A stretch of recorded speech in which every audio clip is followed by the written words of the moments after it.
Hello friends, जैसा कि हमने लास्ट एपिसोड में देखा, क्योंकि जब पॉइजन रिंग मास्टर को मारने की कोशिश कर रही होती है तभी अचानक से उसके बीच में जन तूफान आ जाता है और वो अचानक से उसके ऊपर हमला कर देता है, जिसकी वजह से वो पेड़ में जाकर पड़ता है और वहाँ से अपनी टेक्निक का इस्तेमाल करते हुए गायब हो जाता है। जो चारों लोग उसको पहचान लेते हैं, पर तूफान वहाँ से भाग जाता है और उसके पीछे पीछे किंगू भी भागने लगती है और ब्रदर लिन भी जाने लगता है। अब आगे एपिसोड की शुरुआत में हम देखते हैं कि वो मॉन्क जो होता है वो जिन फिंगर की काफ़ी सारी स्पिरिट बॉडी से घिरा हुआ होता है और अपनी टेक्निक का इस्तेमाल करते हुए वो सभी को फोड़ रहा होता है। उसी के पीछे जिन फिंगर खड़ी होती है जो कि अपनी चाकू को बड़ी आराम से अपनी उंगली में घुमा रही होती है और हंसते हुए उसके पास आ रही होती है। और जब तक वो उसके पास पहुंच पाती तभी अचानक से उसके ऊपर हमला हो जाता है और उसका चाकू वापस लौट जाता है और उस हमले के डर के से भी वो अचानक से जाकर उस पेड़ पर बैठ जाती है और इधर देखने लगती है। तभी उस मॉन्क के पास ब्रदर शाह और उसके साथ में एक वो लड़की जो होती है वो आ जाते हैं। जिन फिंगर बड़े आराम से उनको देख रही होती है और वो कहने लगती है, यंग मास्टर, आपको मेरे से क्या दिक्कत है? आप मेरा रास्ता क्यों रोक रहे हैं? वो मॉन्क ब्रदर शाह को कहने लग रहा होता है, जैकेडा सेक्शन से लड़की है, ये बहुत ही ज़्यादा पावरफुल है, बच के रहना ब्रदर शाह। इस पर शाह उधर उससे पूछ रहा होता है कि आप ठीक तो हैं? फिर इसके बाद वो जिन फिंगर की तरफ देखने लगता है। जिन फिंगर कहती है, अगर यंग मास्टर हमला करेंगे तो ये छोटी लड़की मर जाएगी, और इसी के साथ ही साथ अपनी आंखों की टेक्निक को इस्तेमाल कर रही होती है। ब्रदर शाह उसकी टेक्निक को देखकर थोड़ा सा सिर हिलाता है और उसकी टेक्निक से बाहर आ जाता है और फिर कहने लगता है मैं जिस सेक्शन की यंग मास्टर है जिन फिंगर, क्या मैं सही बोल रहा हूँ? इस पर वो उससे कहने लगती है, तुम मुझे पहचानते हो? इस पर ब्रदर शाह कह रहा होता है, मैंने तुम्हारा नाम बहुत ही सुना है, पर मैं ये कहना चाहता हूँ, 3 टेम्पल और क्यून सेक्शन एक ही राइटिस पाथ से आते हैं, तो इसका मतलब इनकी जगह पर मैं लड़ना चाहता हूँ तुमसे, और ऐसा करना मेरा धर्म भी है। इस पर वो उससे पूछने लगती है, तो अच्छा आप क्यून सेक्शन में से किस ब्रांच से आते हो? इस पर वो बताने लगता है, मैं चीनू सेक्शन में चिनफुक सेक्शन से आता हूँ, और बगल में खड़ी हुई लड़की की तरफ इशारा करते हुए कहने लगता है, ये रिवर वैली से मिस यनयोंग है।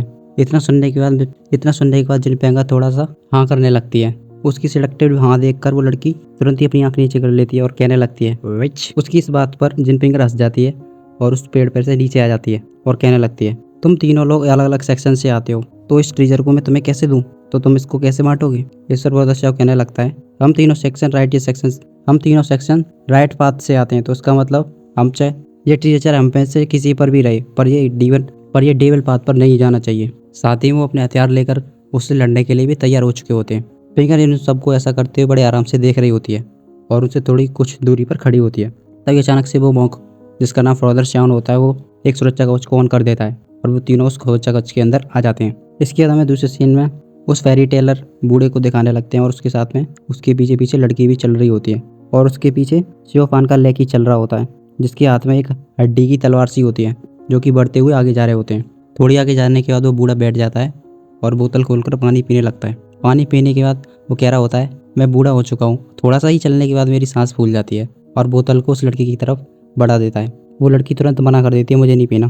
तभी अचानक से एक आवाज़ पीछे से आती है, क्या तुम इस लोगों को अभी तक लेकर घूम रहे हो? उसकी आवाज़ सुनकर वे लोग मुड़ जाते हैं और उसकी तरफ देखने लगते हैं। वो बूढ़ा आदमी तुरंत ही सीरियस हो जाता है और उस लड़की से कहने लगता है, तुम साइड में जाओ, हम लोग बाद में बात करते हैं। वो लड़की पीछे हो ही रही होती है, तभी उसका सीढ़ी पे से पैर फिसल जाता है और वो सीधे शिवफान के लेगी पर जाकर गिरती है। शिवफान के लेगी की तो बिल्कुल ही हिल चुकी होती है, क्योंकि जिस आदमी को वो सामने देख रहा था वो कोई और नहीं बल्कि घोस्ट किंग था। इसके बाद बूढ़ा वो ब्रिज पर जाकर बैठ जाता है और घोस्ट किंग उससे पूछ रहा होता है, जब मैं तुम्हारे पास पिछली बार आया था तब मैंने तुमसे अपना फेट पढ़वाया था, तब तुमने बताया कि मैं चरित्र से बहुत ही ज़्यादा कातिल हूँ और इसी वजह से मेरी वाइफ और चिल्ड्रन में से कोई भी नहीं बचेगा, और हुआ भी वैसा ही। मेरी डॉटर अभी मृत्यु शैया पर बैठी हुई है, पर तुम अब बहुत ज़्यादा बूढ़े हो गए हो। इस पर बूढ़ा आदमी कहने लगता है, मैं किसी भी धर्म से बिलोंग नहीं करता, शायद इसलिए, और तुम करते हो इसलिए तुम बूढ़े नहीं हुए। फिर वो खड़ा हो जाता है, मैंने तुम्हारी डॉटर के बारे में सुना, बहुत बुरा लगा। तभी वो घोस्ट किंग कहने लगता है, जब हम दोनों लोग नए थे तब मैं तुमसे मिला था, और तुमने जब मेरे से जो बातें कही थी अब सच हो रही हैं, जैसा कि तुमने कहा बिल्कुल वैसे ही हो रही हैं। तभी वो बूढ़ा घूम जाता है और खकारती उससे कहने लगता है, मैं तुमसे एक बात कहूँ? इस पर वो कहता है, कहो। वो कहने लगता है, तब मैं नया आदमी था, तब मैं अनाप शनाप बकता था, तब पता नहीं तुम अचानक से कहाँ आ गए एकदम अकड़ू बन के और मेरे से पूछने लगे, तो मैंने तुम्हारा चेहरा देखकर तुमको कुछ भी उल्टा सीधा बता दिया और तुम सबको सच मान बैठे। इतना ही सुनकर उसको गुस्सा आ जाती है और वो तुरंत ही उसका गिरेबान पकड़ लेता है, क्या कहा तुमने? फिर थोड़ी देर वो उसको छोड़ देता है और उसके चेहरे को देखकर हंसने लगता है, और उसकी हंसी रुकती नहीं है और बहुत ज़ोर से हंसता रहता है। फिर उसके बाद वो घूम जाता है और बूढ़ा बड़े आराम से उसको पीछे से देख ही रहा होता है। काफ़ी देर बाद जाकर उसकी हंसी शांत होती है, फिर वो खड़ा रहता है। फिर थोड़ी देर बाद सांस लेने के बाद उससे कहने लगता है, हम इस ज़मीन और आसमान के बीच में रह रहे हैं, पता नहीं कब यहाँ पर एक सफ़ेद घोड़ा निकल के जाए और किसका फ्यूचर बदल जाए। तो तुम अपना ख्याल रखना। इस पर बूढ़ा उससे कहने लगता है, मैं तो बहुत ही अच्छी ज़िंदगी जी रहा हूँ, बस तुम अपना ख्याल रखना क्योंकि काफ़ी सारे लोग तुम्हारे दुश्मन हैं।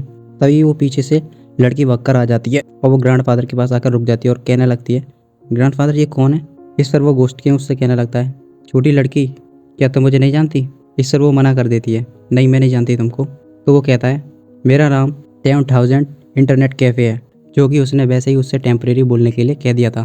पर इसके बाद वो वहाँ से जाने लगता है और कहते हुए जा रहा होता है, रोड बहुत ही लंबा है तो भी हम लोग इस वर्ल्ड पर नहीं पहुँच पा रहे, और आजकल के बच्चे बहुत ही ज़्यादा पागल हो चुके हैं। उनको ये तक नहीं पता कि आसमान कितना ऊंचा है और स्काई 52 गज चौड़ा, फिर भी ऊपर जाने की कोशिश कर रहे हैं। ऐसा कहते हुए वो वहाँ से चलता हुआ जा रहा था। बूढ़ा उसकी बात सुनने के बाद लौट के आ रहा होता है और कह रहा होता है, तुम और तुम्हारे जैसे लोग हर किसी को अपना प्यादा समझते हैं। फिर दूसरी तरफ हमें एक वेल बांधी हुई लड़की को दिखाते हैं जिसके हाथ पर आकर चिड़िया बैठ जाती है। वो उस लड़के से कह रही होती है, सेक्शन लीडर ने हमारे यहाँ पर आने का कारण क्यों हमसे छुपा के रखा, जबकि वो गोली पर सबसे ज़्यादा ट्रस्ट करते हैं। पर वो आदमी सोच रहा होता है, जब गोस्ट किंग ने उसे वो बात बताई थी, वो उसे बता रहा था कि इस कल्टीवेशन को अचीव करने में कम से कम 30 साल लगते, पर उसने ये सिर्फ 10 साल में ही करके दिखा दिया।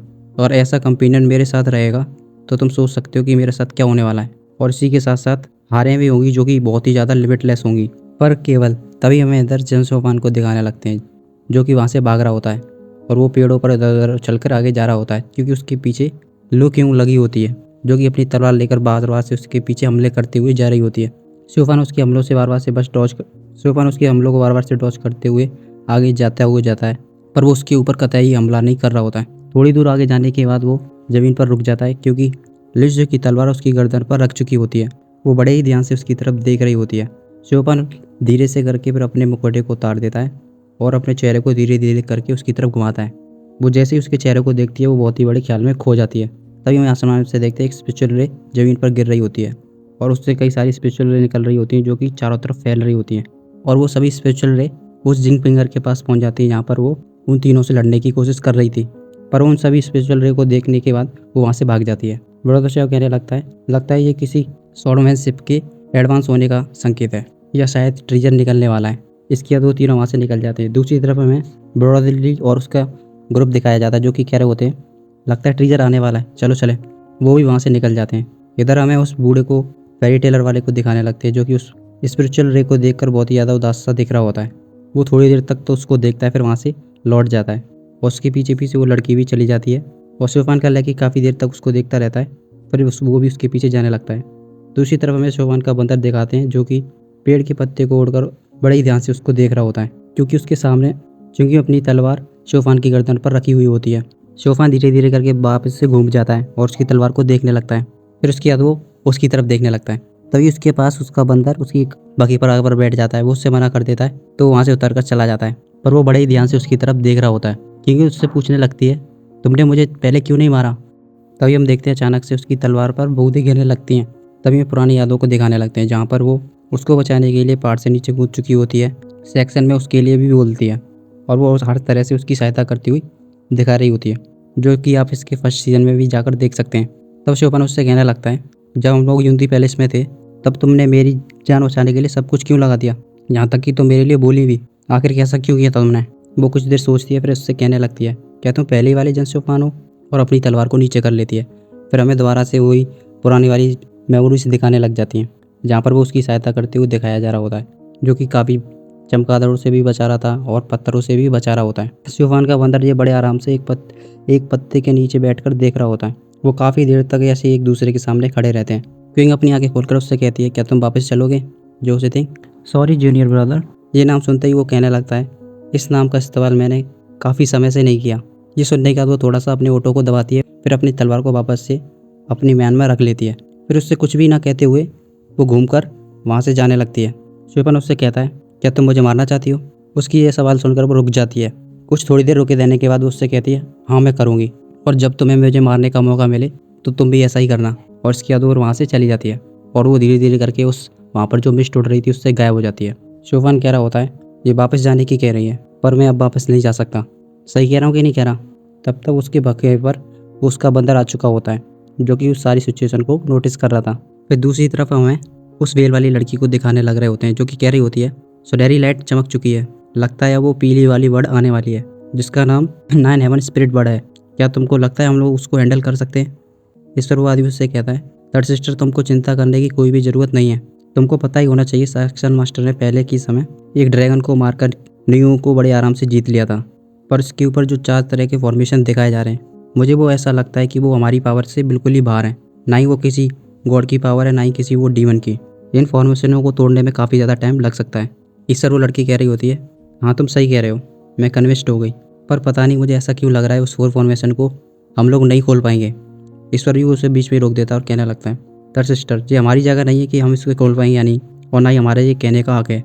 जब से BIO बॉर्न हुई है तब से सेक्शन मास्टर बहुत ही ज़्यादा बदल गए हैं और बदलते ही जा रहे हैं, और हम लोग उनके साथी होने के हिसाब से सिर्फ हम उसकी मदद ही कर सकते हैं। इस पर वो कहने लगती है, हाँ तुम सही कह रहे हो।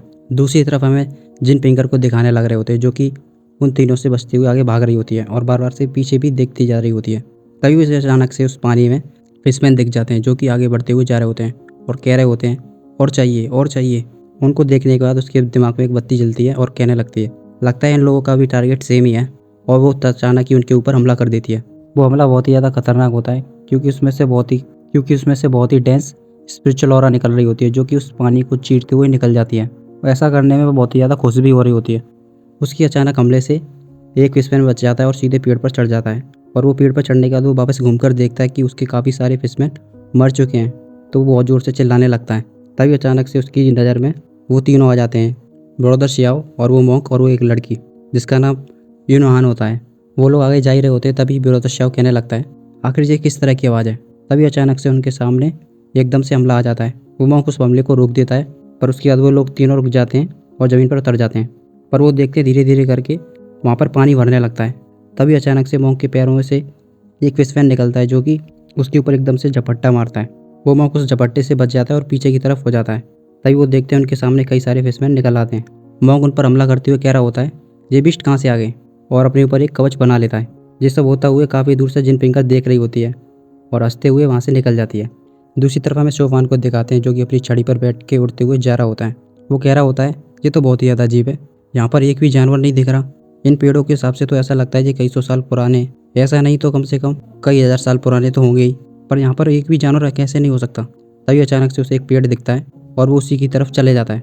वो कुछ देर बाद उस पेड़ के पास पहुँचता है और अपने हाथ को उस पेड़ पर रख देता है, और वो बंदर भी उस पेड़ के पास पहुँच जाता है और अपने हाथ को रख देता है। फिर उसके बाद वो पेड़ के ऊपर की तरफ देखता है। फिर कुछ देर बाद वो उसकी साइड में देखता है कि वो पेड़ बहुत ही ज़्यादा चौड़ा है। फिर वो अपने मन में सोचने लगता है, ये ट्री ब्रिज कहाँ से आ गया है बीच में। कुछ देर वो सोचता है, फिर अचानक ही उसके दिमाग में कुछ ख्याल आता है और वो सीधे ऊपर जाने लगता है।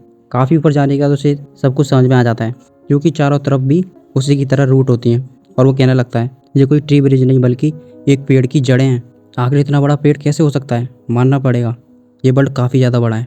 काफ़ी देर तक वो उस पेड़ को ही देखता रहता है। फिर उसके बाद वो अपने बंदर से कहता है, चलें इस पेड़ को घूम के आते हैं। इसके बाद वो तुरंत ही अपने बंदर को लेकर उस पेड़ के ऊपर चले जाता है। फिर हमें पेड़ को दिखाने लगते हैं, जो कि काफ़ी बड़ा था। वो धीरे धीरे करके हमें ऊपर की तरफ ले जाते हैं। इस पेड़ के पत्ते गुलाबी कलर के होते हैं, जो कि काफ़ी बड़ा होता है, जो कि आसमानों को भी चीर कर ऊपर पहुंच चुका होता है। चौपा धीरे धीरे उड़ते हुए ऊपर की तरफ जा रहा होता है। काफ़ी देर में वो कुछ ही पेड़ को चढ़ पाता है। फिर वो ऊपर की तरफ देखने लगता है।